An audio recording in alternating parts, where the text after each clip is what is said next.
నిన్నటి current affairs లోని చివరి ప్రశ్నకు సమాధానం. ఇటీవల national conference of district judiciary ఎక్కడ జరిగింది?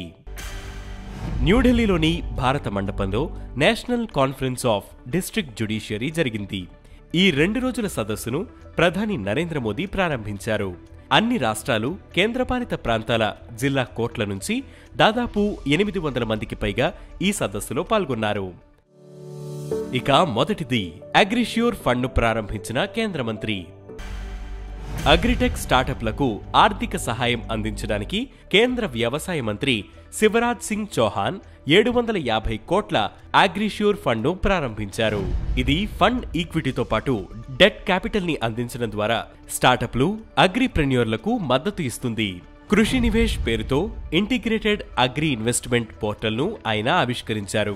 వ్యవసాయ వ్యాపారాలను మెరుగుపరచడం, పెట్టుబడులను ఆకర్షించడం, రైతుల ఆదాయాన్ని మెరుగుపరచడం ఈ పోర్టల్ లక్ష్యం.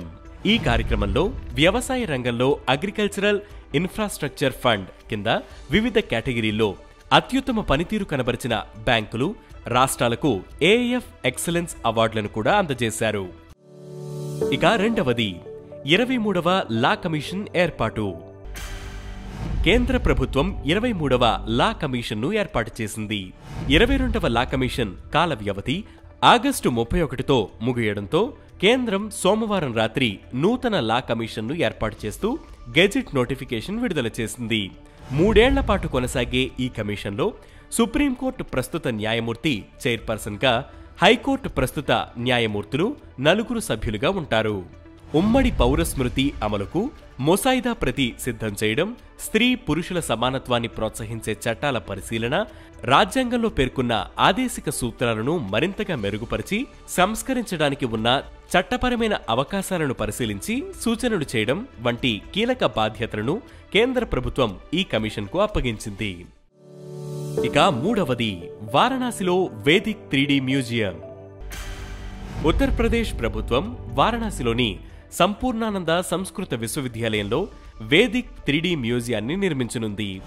ఈ మ్యూజియం భారతీయ జ్యోతిష్యం, ఖగోళ శాస్త్రం మరియు వేద సాహిత్యంపై దృష్టి పెడుతుంది. సరస్వతీ భవన్లో భద్రపరిచిన రాస్ పంచాధ్యాయి, శ్రీమద్ భగవద్గీత, దుర్గా సప్తసతి వంటి అరుదైన మాన్యుస్క్రిప్ట్లను కూడా ఇక్కడ ప్రదర్శించనున్నారు. 16 సంస్కారాలు, 64 కళలతో పాటు భారతీయ ఋషులు రచనలతో సహా వేద సాహిత్యానికి సంబంధించిన వస్తువులను కూడా ఈ మ్యూజియంలో పొందుపరచనున్నారు. ఇక నాల్గవది బ్రూనై పర్యటనలో ప్రధాని మోదీ. ప్రధానమంత్రి నరేంద్ర మోదీ 2 రోజుల ద్వైపాక్షిక పర్యటనలో భాగంగా బ్రూనై వెళ్లారు. ఓ భారత ప్రధాని బ్రూనైలో పర్యటించడం ఇదే తొలిసారి.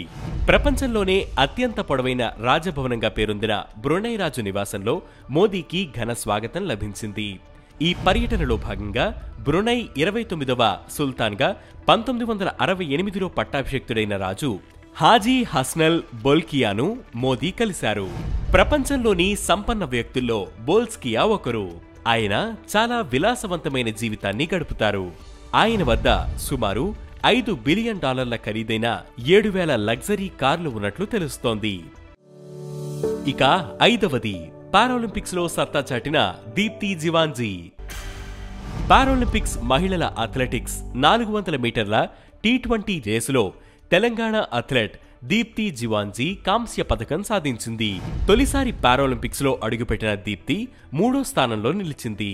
ఇంతకుముందు 2022 ఆసియా పారా గేమ్స్ లో స్వర్ణ పథకం సాధించింది. ఈ ఏడాది జరిగిన ప్రపంచ పారా అథ్లెటిక్స్ ఛాంపియన్షిప్ లో 55.07 టైమింగ్తో ప్రపంచ రికార్డు నెలకొల్పింది.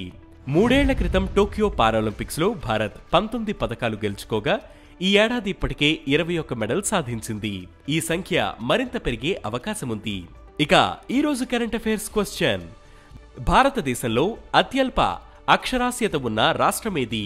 ఈ ప్రశ్నకు సమాధానం మీరే కామెంట్ చేయండి.